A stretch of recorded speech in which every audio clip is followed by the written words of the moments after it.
पुढील कार्यक्रम प्रसारित करणारे आहेत जॉयसमेर मिनिस्ट्रीचे मित्र आणि भागीदार.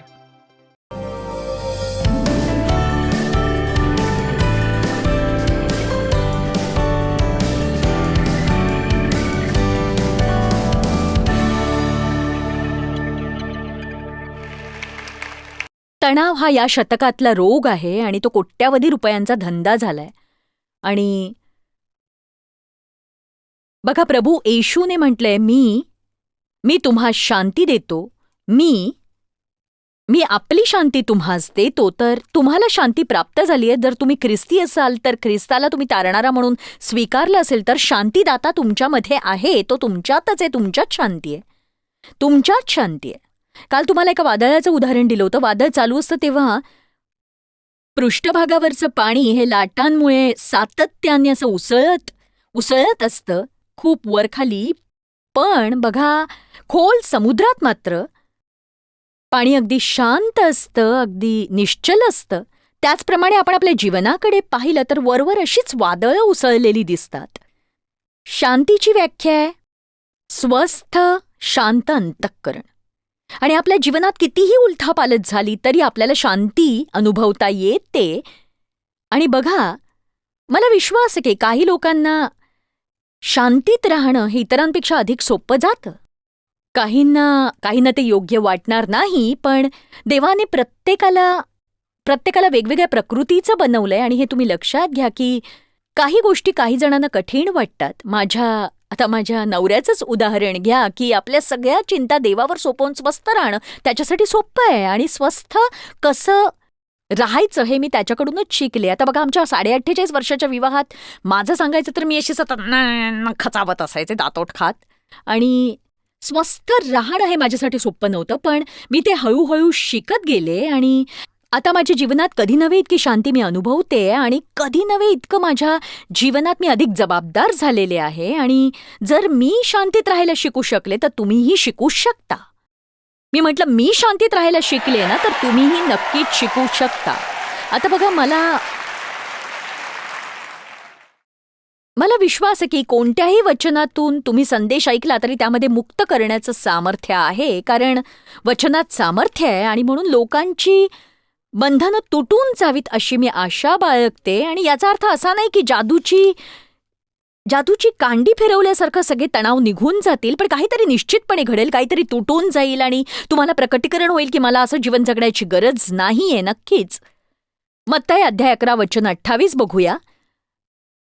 अहो कष्टी आणि भाराक्रांत जन हो, तुम्ही सर्व माझ्याकडे या, म्हणजे मी तुम्हास विसावा देईन. मी तुमच्या जीवाला ताजतवानं व स्वस्थ करीन.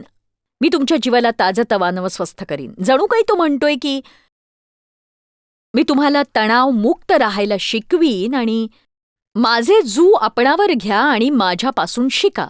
आता ही 2 वचनं माझा मुद्दा अधिक स्पष्ट करतात. वचन 28 आपण वाचलं तर दिसून येतं प्रभू येशूकडे यायची गरज आहे, तो सगळं काही नीट करेल. माझ्याकडे या. जर तुम्ही कष्टाने ओझ्याने दबलेले असाल तर मी तुम्हास विसावा देईन. आणि बघा, आपल्याला फक्त विसाव्यात भाग घ्यायचाय. प्रभू मी आलोय, आता तू काय करायचं ते कर. पण पुढे तो म्हणतो की माझे जू स्वतःवर घे, माझ्यापासून शिक. माझ्यापासून शिक म्हणजे बघा, आता कसं आहे की स्वस्थ, मोकळं आणि ताजतवानं कसं व्हायचं ते मी तुम्हाला शिकवीन. पण मी कसं जीवन जगलो ते पाहून तुम्हाला माझ्या मागे चालावं लागेल आणि माझ्यासारख्या गोष्टी तुम्हाला शिकाव्या लागतील. बघा, प्रभूने जू हा शब्द वापरलाय. माझे जू स्वतःवर घ्या. स्वतःवर जू घेण्याची मी परिचित नाहीये, आपणही नाही. त्यामुळे मी तुमच्यापुढे एक चित्र उभं करू इच्छिते ज्यामुळे तुम्हाला कळेल की एखाद्या बरोबर जू वाहणं म्हणजे नेमकं काय करणं. आणि याच जूला बैलाचे जू म्हणतात. आणि हे जू एकमेकांना जोडलेले असतात कारण ते दोघांनी मिळून वाहायचे असतात. त्यामुळे ओझं वाहणं हे सोपं जातं. आणि प्रभू येशू आपल्याला असं म्हणतोय की तुम्ही माझ्या जुवाखाली असाल, मला जोडलेले असाल, तर मी तुम्हाला वाहीन आणि ओझं वाहणं तुम्हाला सोपं जाईल. पण लक्षात घ्या, प्रभू येशूला आणखीन एक गोष्ट सांगायची आहे आणि ती अशी आहे की तुम्ही मला जडून राहा. माझ्या जवळ राहा, मला जोडलेले राहा. प्रत्येक स्थितीत माझ्या बरोबर राहा आणि बारकाईने निरीक्षण करा की मी काय करतोय आणि माझ्या मागे या. म्हणजे तुम्ही कधीच तणावात आपलं जीवन जगणार नाही. लक्षात आलं ना तुमच्या ख्रिस्ताला तुम्हाला नेमकं हेच सांगायचंय. एक चांगली प्रार्थना अशी आहे की हे प्रभू तुझे मार्ग शिकव. बायबल म्हणतं की इस्रायली लोकांनी देवाची कृत्ये पाहिली आणि देवाने आपले मार्ग मोशेलाही शिकवले, कारण लोकांना फक्त चमत्कार हवे होते. साधारणतः लोकांना तेवढंच हवं असतं, हे देवा अमुक दूर कर, प्रभू ही माझी स्थिती बदलून टाक म्हणजे तणाव दूर होईल. आणि बघा मोशे खोलात गेला आणि तुम्ही खोलात जाऊन असं म्हणा, प्रभू परिस्थिती कशीही असो तू मला ती स्थिती हाताळायला शिकव, तू मला तुझे मार्ग शिकव म्हणजे मी ते हाताळू शकेन. चला आपली आत्मिक पातळी वाढवायला हवी आपण.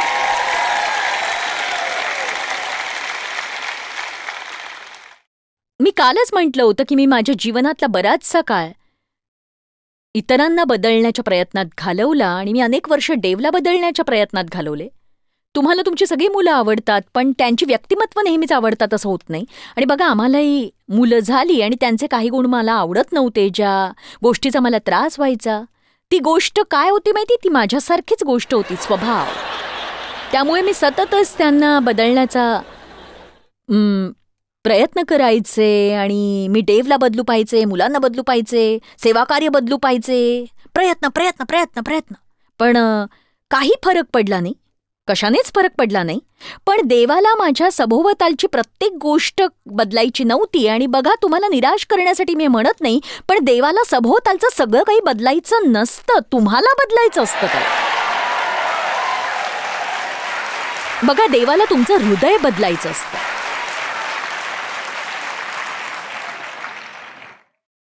तुम्ही ही गोष्ट तुमच्या मनावर नीट बिंबवा की देव माझी प्रत्येक परिस्थिती मला आवडेल अशा रीतीने बदलणार नाही, तर देवाला माझ्या जीवनात बदल घडवायचा आहे, मला बदलायचंय त्याला. येशूने म्हटलं माझ्या मागे या. तो असं नाही म्हणाला की अवतीभोवतीच्या 4 लोकांना घेऊन माझ्याकडे या. तो म्हणाला माझ्याकडे पहा आणि माझ्यापासून शिका, माझ्यापासून शिका. आता हा सुंदरसा संदेश पुढे नेण्यापूर्वी परमेश्वराने माझ्या मनावर आज सकाळी जे ओझं ठेवलं ते काही लोकांसाठी देवापासून आलेला हा संदेश असं मला वाटतं. आणि आज सकाळी आराधनेला मी बसले होते, देवाने हा मौल्यवान विचार माझ्या मनात आणला आणि मला वाटलं की हा विचार मी उत्तेजन देण्यासाठी घ्यावा आणि नंतर तो माझ्या शिक्षणात घेण्याचा विचार केला. काही वेळ आपण स्तोत्र 32 कडे वळूया. पहिली 5 वचनं दोष आणि दंडाविषयी. मला वाटतं की देवाची इच्छा आहे की मी तुम्हाला दोष आणि दंडाविषयी शिकवावं, कारण इथे असे बरेच लोक आहेत ज्यांना स्वतःविषयी सतत दोषी वाटत राहतं आणि ते स्वतःला दोषी समजत राहतात. आणि ही भावना इतकी जबरदस्त असते की काही लोकांना स्वतःविषयी वाईट वाटल्याशिवाय बरं वाटतच नाही त्यांना.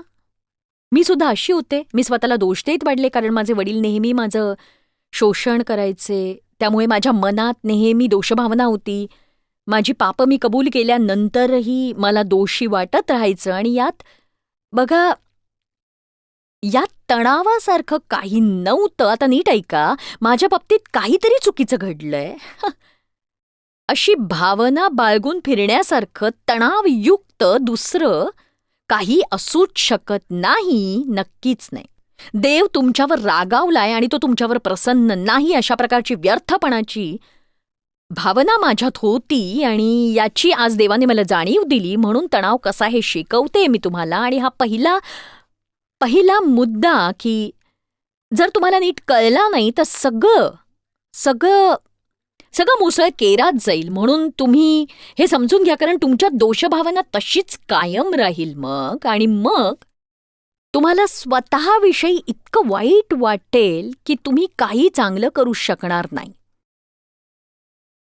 मला आठवतंय देवाने एकदा मला प्रेशर कुकरचं उदाहरण दिलं होतं.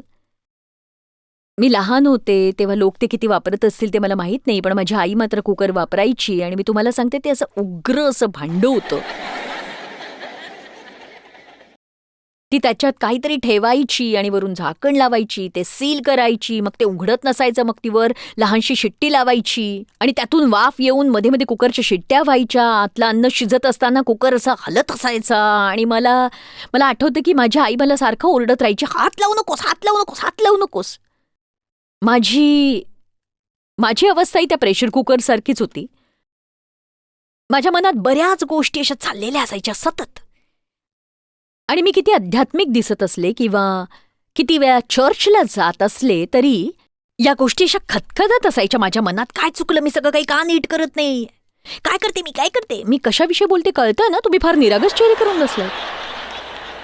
आणि मग माझा भडका व्हायचा, लोकांकडून घरी येईपर्यंत मी फार निरागस असायचे आणि एकदा घरी आले की मग मी कशाविषयी बोलते ते लक्षात आलं ना. कोणत्याही क्षुल्लकशा गोष्टीवरून माझा इतका भडका उडायचा कारण मी नेहमी तणावाखालीच असायचे. मला वाटायचं माझ्या परिस्थितीमुळे हे होतंय, पण खरं तर माझ्या मनात जे काही चाललेलं असायचं त्यामुळे हे व्हायचं. आणि मग जर कोणी कशावरूनही मला छेडलं किंवा मी माझ्या परिस्थितीमुळे वैतागले तर माझा असा अगदी भडका उडायचा आणि माझी अवस्था त्या प्रेशर कुकर सारखी होती. आणि म्हणून मी सांगते की आपण पुढील गोष्टी शिकण्यापूर्वी या जुन्या गोष्टी आज इथेच सोडून द्यायला हव्यात आणि त्याच चुका वारंवार तुम्ही करत राहू नका. मी तुम्हाला सांगते, आपण सगळेच अपरिपूर्ण मनुष्य प्राणी आहोत, त्यात मीही आलेच आहे. आणि म्हणूनच तर प्रभू येशू या जगात आला आणि आपल्यापैकी कोणीही व्यक्ती अशी नाही जी सगळं काही योग्य प्रकारे करू शकेल. एक दिवसही नाही. या सभेला येईपर्यंत आपण सगळे पाप करत होतो.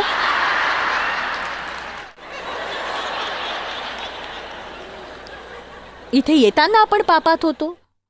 म्हणजे तुम्हाला सांगू, बायबल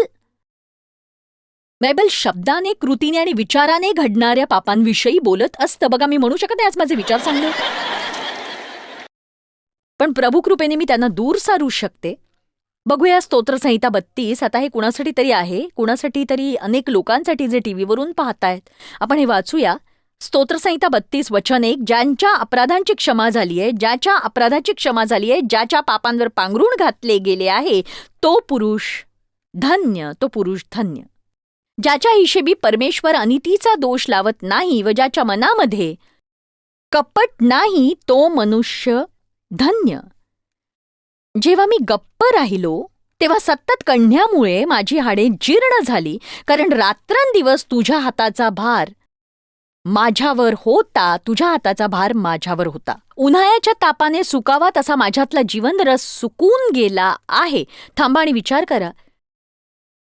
तुम्ही तयार आहात का? वचन 5. मी माझे पाप तुझ्याकडे कबूल केले आणि मी आपली अनिती लपवली नाही. मी आपले अपराध परमेश्वराजवळ कबूल करीन, म्हणजे प्रत्येक पापाची कबुली देईन असे मी म्हणालो.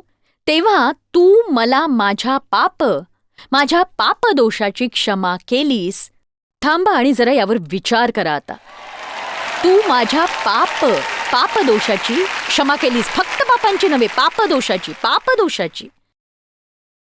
पापदोषाची.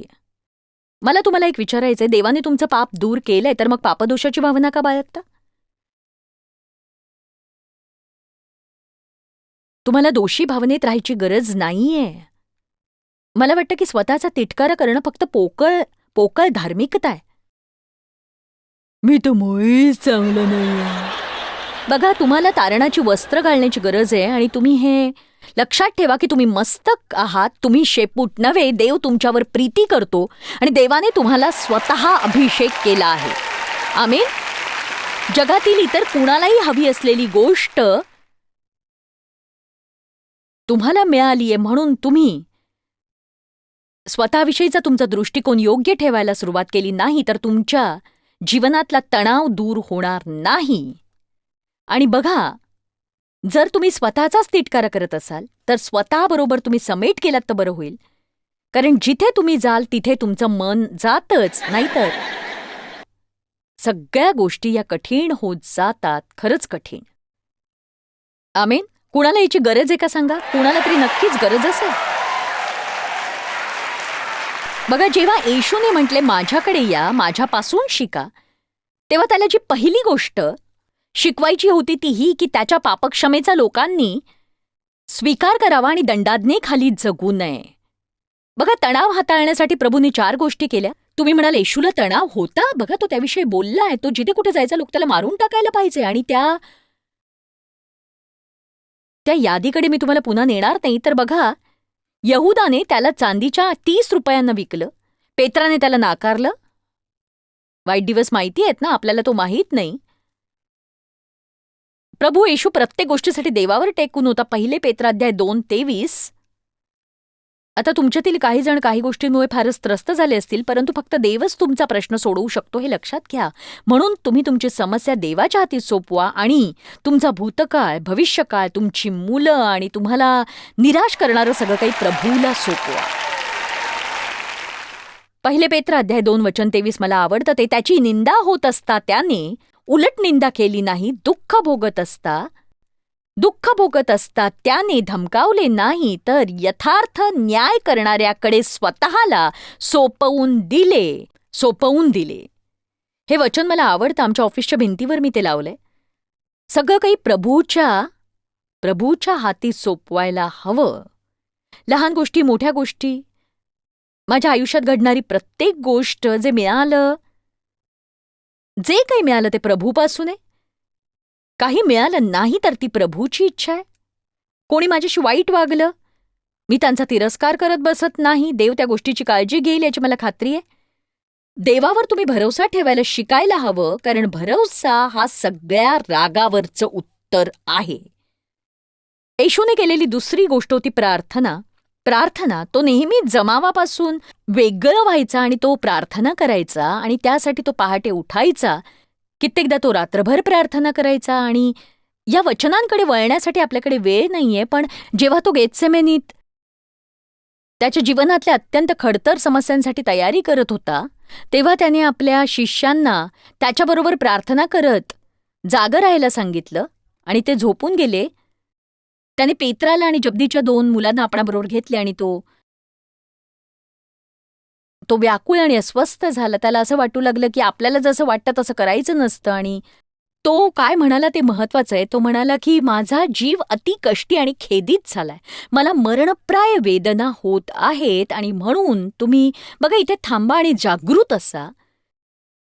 मग त्याने दूर जाऊन प्रार्थना केली आणि तो परत आला. तेव्हा त्याने पाहिलं की ते झोपी गेलेत. पण जेव्हा तो त्याच्यापासून दूर गेला होता, त्याला सामर्थ्य देणारी एक गोष्ट घडली आणि एक देवदूत त्याच्याकडे आला आणि त्याने त्याला आत्म्यात बलवान केलं. आणि जेव्हा आपण प्रार्थना करतो तेव्हा देव आपल्याला बलवान करत असतो.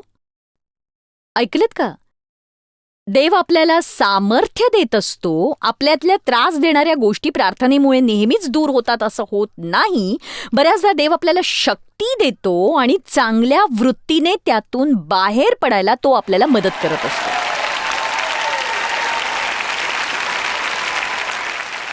या गोष्टी माझ्या जीवनात लागू करायला बराच काळ गेला, कारण माझी काही सोसण्याची इच्छा नव्हती. देवाने मार्ग काढावा असं मला वाटायचं. आमेन. आणि तणावाचा लोट सोसण्यासाठी प्रभू येशूने जी तिसरी गोष्ट केली ती होती योग्य वेळी शांत राहणं. योहान अध्याय 14:30. येशूने म्हटले, यापुढे मी तुमच्याबरोबर फार बोलणार नाही, कारण जगाचा अधिकारी येतो तरी माझ्यावर त्याची काहीच सत्ता नाही. त्याच्यामधील कुठलीच गोष्ट माझ्यामध्ये नाही आणि त्याचा कोणताच अधिकार माझ्यावर नाही. आता या वचनावर मी पुष्कळदा शिकवलं तरी मला ते आश्चर्यकारक वाटतं. यशया 53 मध्ये बायबल म्हणतं, वधण्यास नेत असलेल्या कोकराप्रमाणे तो गप्प राहिला, अगदी गप्प. कितीदा तरी आपण हे वचन वाचतो. बायबल असं का म्हणतं याची जराही आपल्याला कल्पना येत नाही. जेव्हा बघा तुम्ही दबावाखाली असताना तेव्हा तुमचं तोंड बंद ठेवणं कठीण असतं.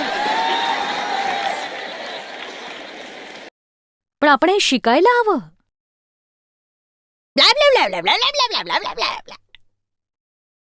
आपण हे शिकायलाच हवं. येशूने म्हटलं, माझे जू आपणावर घ्या आणि माझ्यापासून शिका.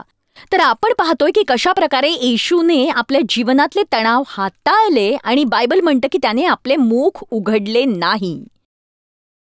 तो आपल्या शिष्यांना निग्रहाने म्हणाला की मी आता तुमच्याशी जास्त बोलणार नाही. तो कदाचित म्हणाला असेल, माझ्यासाठी हा अतिशय कठीण समय आहे, मी सैतानाच्या हाती लागणार नाही आणि मी आपलं तोंड उघडणार नाही, कारण माझ्यावर शिरजोरी करण्याची कुठलीही संधी मला त्याला मुळीच द्यायची नाही. त्या दिवशी येशूने आपलं मुख उघडलं नाही याचा आनंद वाटला ना तुम्हाला?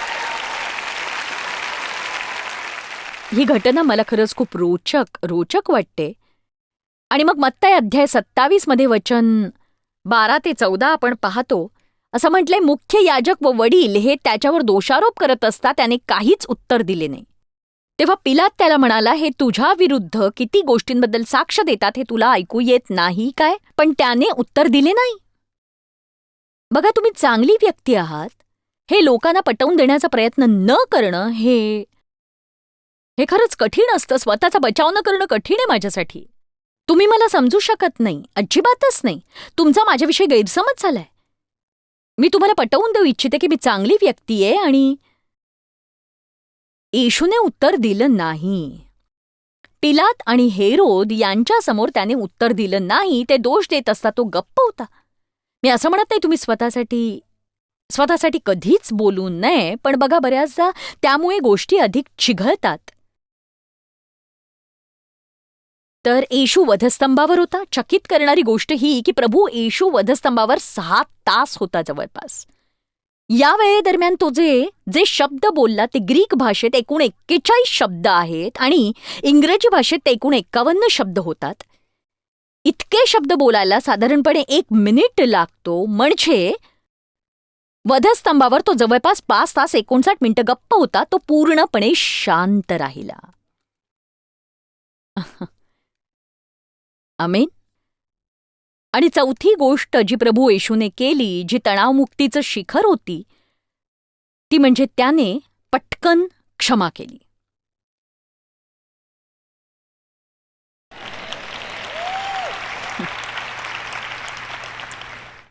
ठीक आहे, मी तुम्हाला एक सूचना करू इच्छिते. जर तुम्हाला तणावयुक्त जीवन जगायचंय तर मग स्वतःला सहजपणे दुःखी करून घ्या आणि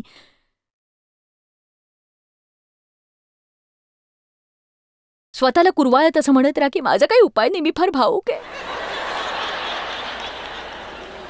मी फार फार फार भावूक व्यक्ती आणि माझ्या भावना लगेच दुखावल्या जातात. हे सगळं थांबवा तुम्ही. जर एखाद्याची इच्छाच असेल तर त्याला आपल्या भावना दुखावू द्या. येशूने म्हटलं की हे बापा यांची क्षमा कर, कारण ते काय करतात त्यांना कळत नाही. वधस्तंभावर जर अशा गोष्टींसाठी येशू क्षमा करू शकत होता तर आपणही दैनंदिन जीवनात क्षमा करूच शकतो. नक्कीच. एक गोष्ट सांगू, तुमच्या अपेक्षा काय आहेत ते मला ठाऊक नाही. मी जेव्हा म्हटलं मी तुम्हाला तणावातून मुक्त कसं व्हायचं ते शिकवणार, तेव्हा मला हेच सांगायचं होतं की तुम्ही तणावमुक्त होऊ शकता त्या प्रत्येक गोष्टीतून जी तणाव निर्माण करते. पण जर तुम्ही दोषातच राहिलात, लोकांवर चिडलेले राहिलात आणि तुम्ही लोक काय म्हणतायत याच चिंतेत राहिलात, तुम्ही आपलं तोंड चालूच ठेवलं, तर तुम्ही नेहमीच तणावात राहाल. कारण खरा तणाव आपल्या अवतीभोवतीच्या लोकांमुळे येत नाही, तर आपल्या आत काय चाललंय त्यामुळे येतो. आमेन. बघा, तुम्ही सध्या आहात त्यापेक्षा अधिक सुखी होऊ शकता. प्रेषितांची कृत्ये अध्याय 24 वचन 16. चला त्या वचनाकडे वळू. हे एक शक्तिशाली वचन आहे. प्रेषित पौलाने ते लिहिलं. तो म्हणाला, म्हणून मी देवासंबंधाने व माणसासंबंधाने माझे मन सतत शुद्ध राखण्याचा यत्न करत असतो. म्हणजे मी माझ्या देह कर्मांना तसेच शारीरिक इच्छांना जीवे मारतो आणि निर्दोष व न डगमगणारा विवेकभाव राखण्याचा कसोशीने प्रयत्न करतो. मला हे आवडतं. पौल म्हणतो, मी यासाठी प्रयत्न करतो. ही गोष्ट काही सहजासहजी प्राप्त होणारी नाही. या गोष्टीसाठी कसोशीने प्रयत्न करावे लागतात. रोज नेटाने झटावं लागतं. माझ्या देहस्वभावाला नाही म्हणावं लागतं. रोज मला स्वतःला शिस्त लावावी लागते. आम्हा प्रत्येकाच्या जगण्याचा एक हेतू असायला हवा आणि तो हेतू साध्य करण्यासाठी आपण सगळ्यांनी एक व्हायला हवं. आणि मग बघा, सैतान गर्तेच्या खाईत जातो.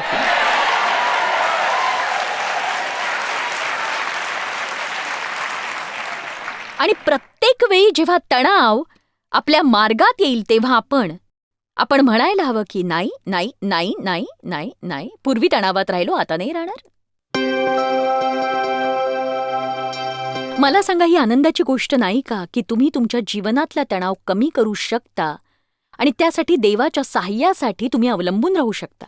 1 पेत्र अध्याय 5 वचन 7 म्हणतं की तुम्ही आपली चिंता प्रभूवर सोपवा, कारण तो तुमची काळजी घेतो. आणि ही नक्कीच एक चांगली बातमी आहे. जॉयस मायर मिनिस्ट्रीज करता तुम्ही खूप मौल्यवान आहात. आम्हाला तुमचं कौतुक आहे आणि जगभरामध्ये हे सेवा कार्य शक्य करण्याकरता आम्ही आमच्या मित्रांचे आणि पार्टनर्सचे आभारी आहोत. आम्ही एकत्रितपणे भुकेल्यांना खाऊ घालतो, गरिबांना वस्त्र देतो आणि राष्ट्रांना सुवार्ता सांगतो. तुमच्या प्रार्थनेच्या विनंती करता आमच्याविषयी आणखी माहिती मिळवा. जॉयसच्या कॉन्फरन्सच्या तारखा पहा आणि ख्रिस्ताची प्रीती जगभरामध्ये पसरवण्याकरता आमचे सहभागी व्हा.